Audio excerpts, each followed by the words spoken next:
There is a particular kind of financial frustration that rarely gets talked about openly, and it lives inside a very specific group of people, those who are earning more money than they ever have before, yet somehow feel no closer to financial freedom than they did years ago. It is not a rare experience. In fact, it is one of the most statistically common financial patterns in modern economies, and yet it is almost never framed correctly. It gets dismissed as a budgeting problem or a discipline problem or a willpower problem, when in reality it is something far more structural, far more psychological, and far more deeply rooted than any of those explanations suggest. The phenomenon has a name in behavioral economics. It is called lifestyle creep, though that term undersells the mechanic at work. What is really happening is something closer to identity recalibration, a slow, largely unconscious process by which a person's internal definition of normal expands in near perfect proportion to their income. Every raise, every promotion, every new contract triggers not just a change in spending behavior, but a change in self-perception. And that shift in self-perception is what makes the pattern so difficult to interrupt. You are not simply spending more. You are becoming someone who spends at this level, and that distinction matters enormously when trying to understand why the pattern persists across income brackets, education levels, and financial literacy scores. Consider what this looks like in practice. A person earns $42,000 a year in their mid-20s. They are careful. They cook at home. They drive an older car. They think twice before booking a flight. There is financial pressure, yes, but there is also a clear psychological framework, a felt sense of constraint that governs daily decisions almost automatically. Then income rises, maybe to $58,000, then $74,000, then $91,000 over the course of a decade. And at each threshold, something subtle but consequential happens. The constraint loosens. The automatic governor that once filtered spending decisions begins to recalibrate upward. The older car starts to feel misaligned with where this person now sees themselves. The home-cooked meals start to feel like a remnant of a previous chapter. The hesitation before booking a flight quietly disappears. None of these individual shifts feel dramatic. Each one feels entirely reasonable in isolation. But the cumulative mathematical effect is that this person, now earning more than twice what they once did, is saving approximately the same dollar amount, and in some cases, less. This is the spending identity trap, and its mechanics are worth examining carefully because they reveal something important about how human beings relate to money at a psychological level. Behavioral economists have long documented the tendency of consumption to rise with income, but the more precise insight is that consumption does not simply rise, it restructures around a new identity.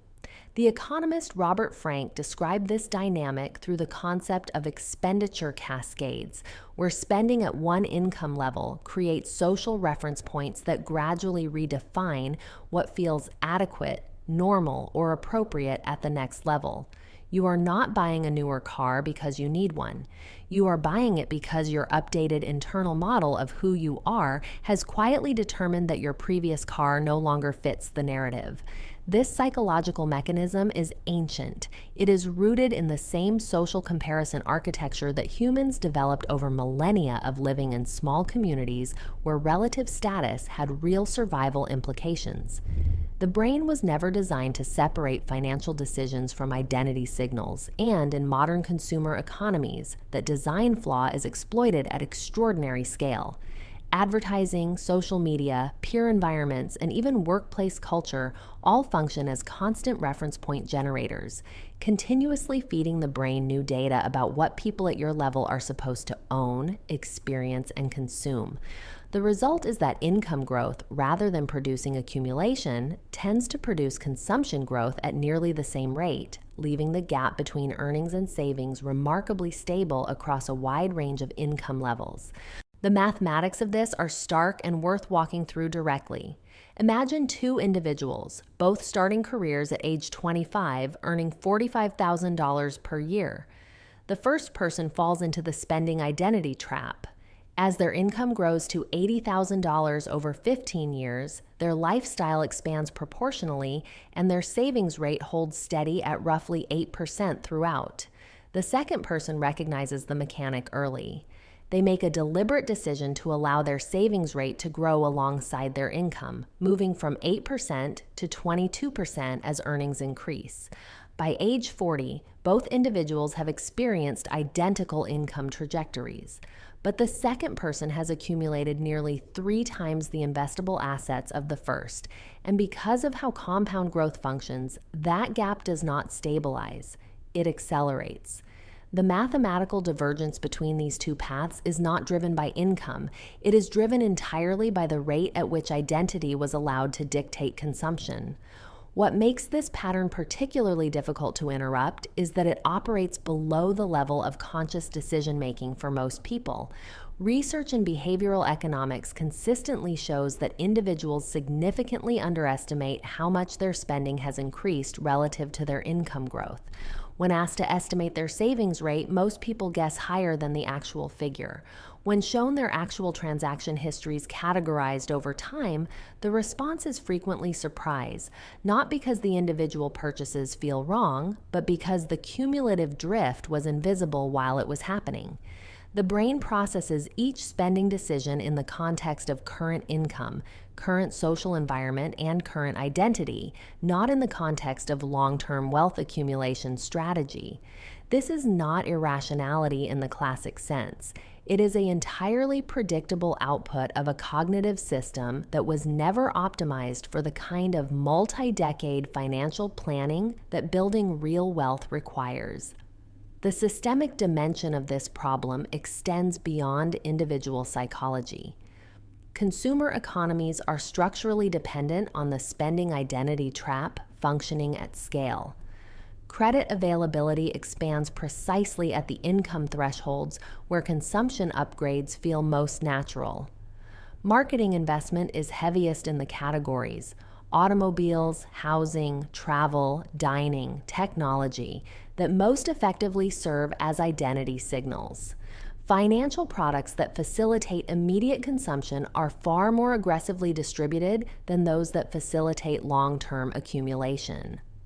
The infrastructure of modern economic life is, in a very real sense, optimized to ensure that income growth translates into consumption growth rather than wealth growth, not through conspiracy, but through the simple alignment of commercial incentives with a known and reliable psychological pattern. Understanding this does not require cynicism. It requires clarity. The spending identity trap is not a moral failing. It is a mechanical outcome produced by the intersection of human psychology and economic environment, and like most mechanical outcomes, it can be interrupted once the mechanism is understood. The interruption, however, has to happen at the identity level, not the budgeting level. This is why traditional financial advice, track your spending, cut your subscriptions, make a budget, tends to produce limited and temporary results for most people. Budgeting addresses the surface behavior. It does not address the underlying self-model that is generating the behavior. A person who has internally defined themselves as someone who lives at a certain standard will find that budget restrictions feel like deprivation, like regression, like a contradiction of who they have become.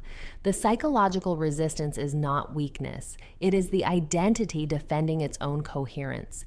The more durable intervention is what some researchers in financial psychology describe as prospective identity work, a deliberate process of building an internal self-model that incorporates wealth accumulation as a core identity feature, rather than treating it as a residual outcome of spending restraint. This means shifting the internal narrative from "I am someone who earns well and lives accordingly" to "I am someone who builds systematically and whose financial decisions reflect long-term architecture rather than short-term identity signaling." That shift sounds subtle. Its practical effects are not. When wealth building becomes identity central rather than identity adjacent, the psychological calculus of individual financial decisions changes fundamentally. The new car no longer signals success, it signals a departure from the actual self-model. The investment account balance becomes the status marker, not the visible consumption. This kind of identity level reorientation is documented across the behavioral finance literature and is consistently associated with the financial profiles of individuals who build substantial wealth on ordinary incomes. The research of Thomas Stanley, who spent decades studying millionaire households in the United States, found that the most consistent differentiator between high-income individuals who accumulated wealth and those who did not was not investment sophistication or market timing or financial product selection. It was the degree to which their identity was oriented around accumulation rather than consumption. The wealthy households in his research tended to live in neighborhoods where their homes were modest relative to their income. They drove vehicles that were functional rather than signaling. They experienced spending restraint not as deprivation, but as alignment, as an expression of who they actually were. This is the identity shift that changes everything, and it cannot be produced by a spreadsheet. It has to be constructed deliberately, maintained consciously, and reinforced through the social environments and reference points a person chooses to inhabit. This means being thoughtful about peer environments, about the consumption signals that social media feeds, about the narratives embedded in the spaces and communities a person engages with regularly. None of this is easy, and none of it is instantaneous. But the mathematical consequence of making this shift, even partially, even gradually, is profound. Every percentage point of income that moves from consumption to accumulation at the early and middle stages of a career does not simply add linearly to future wealth. It compounds, and compounding over decades produces outcomes that feel almost disproportionate to the behavioral change that generated them. The spending identity trap is one of the quietest and most consequential financial forces in most people's lives precisely because it masquerades as success. Rising income feels like progress. Upgraded consumption feels like reward. The expanding lifestyle feels like evidence that things are working. And in a narrow sense, they are. But financial freedom is not produced by income. It is produced by the gap between income and consumption, sustained over time, invested with consistency. That gap is the engine. Everything else is noise, and the spending identity trap is the mechanism that closes the engine before it ever has the chance to run.